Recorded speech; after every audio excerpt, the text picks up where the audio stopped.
C'est un chantier acrobatique qui peut donner le vertige, mais ces cordistes en ont l'habitude. À la demande du conseil départemental, ils inspectent la passerelle d'Oltzarté à Larro pour y effectuer des travaux de maintenance et vérifier la solidité de l'ouvrage. On vérifie tous les couples de serrage, on vérifie les points de rouille, c'est du contrôle visuel. Mine de rien, on ne se rend pas compte, mais dans la vallée, quand le vent s'engouffre là-dedans, ça souffle énormément.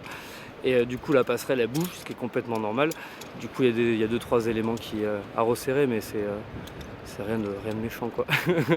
Contrôle des boulons, du câblage, des travaux classiques de maintenance, mais à 150 mètres au-dessus du vide, ils exigent une préparation particulière. Cette entreprise basée en Béarn s'est justement spécialisée dans les interventions périlleuses. On va travailler toujours dans les règles du code du travail avec 2 cordes. On a toujours en permanence un technicien qui est en surface, qui reste sur la passerelle, pour pouvoir intervenir en cas de malaise. Et c'est surtout qu'avant de préparer le chantier, les équipes se sont entraînées.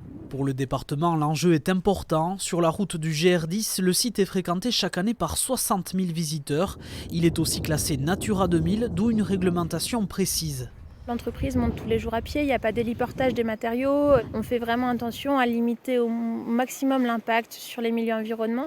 Donc on a notamment des espèces protégées qui nichent à proximité. La période aussi de ces travaux-là est choisie pour limiter au maximum l'impact sur ces périodes de nidification. Construit en 1920, l'ouvrage avait fait l'objet d'une rénovation complète il y a 4 ans. Le chantier doit durer 1 semaine. La passerelle sera rouverte au public ce week-end.